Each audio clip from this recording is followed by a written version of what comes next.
ऐतिहासिक छ र जुन संस्थाको बारेमा जुन संस्थालाई प्रतिनिधित्व गर्दै कलाकारहरू आउँदै हुनुहुन्छ, जसले जुन संस्थाले यो उत्तराखण्डमा रहेका गोर्खाली लगायतका विभिन्न कला संस्कृतिहरूलाई एउटा मञ्चमा ल्याएर यसको संरक्षण र प्रवर्धन गर्नका लागि खेलेको भूमिका रहेको छ। एकदमै अतुलनीय, एकदमै महत्त्वपूर्ण र अपार। अबको क्रममा सोही संस्था वीर गोर्खा कल्याण समितिको तर्फबाट बोलाउँदैछु। कलाकारहरू हुनुहुन्छ वीर गोर्खा कल्याण समितिलाई प्रतिनिधित्व गर्दै आउँदै हुनुहुन्छ कलाकारहरू योगेश, त्यसै गरी पीयूष, त्यसै गरी निशा, सीता, अनुष्का, योन्जन, तानिष्का र समीक्षा रहनु भएको छ। उहाँहरूको गीतको नृत्यको बोल रहेको छ झोरा पट्टको के झोरा, अर्थात् यो भनेको मगर भाषामा भनेको झोरा पट्टको के झोरा भनेको नमस्ते ढोकर्छु, सबैलाई ढोकर्छु, नमस्ते गर्छु भन्ने गीतको बोलमा नृत्य लिएर आउँदै हुन्छ वीर गोर्खा कल्याण समितिका कलाकारहरू। उहाँलाई जोरदार तालीले स्वागत गरौँ।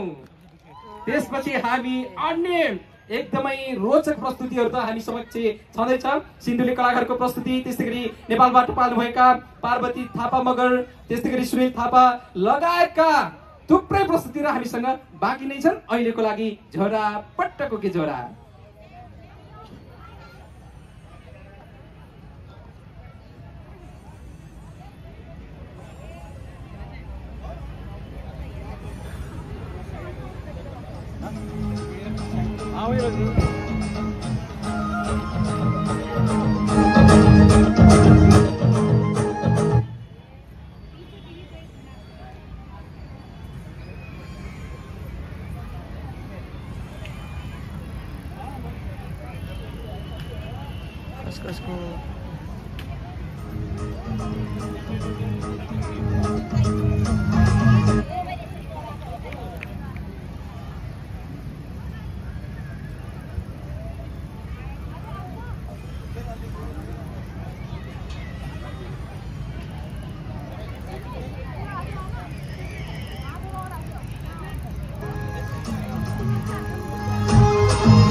Hey!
हेलो, कस्तो लाग्यो रहेछ साइनो भेना र सालीको भन्ने छ नि। यो विशेष गरेर हाम्रो हुन त यो गोर्खाली भित्रको पनि त्यो अझै आदिवासी जनजाति समुदायहरूमा के छ भन्दाखेरि आफ्नै भेना साली भेनासँग विवाहबारी चल्ने त्यो परम्परा रहेको छ।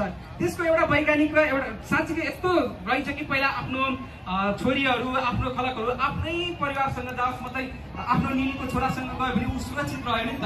अनि त्यसपछि आफ्नो पुरानो नाता सम्बन्ध पनि रहिरहने भयो। तर यो पछिल्लो समयमा यो साली भेनाको बिहा पनि अलिकति लोप हुँदै गएको छ, हराउँदै गएको छ। तर यसको उति बेला धेरै ठाउँहरूमा यस्तो आजको जस्तो सम्बन्धहरू हुने थिएनन्। उल्लो गाउँ पल्लो गाउँ हुँदै गर्दाखेरि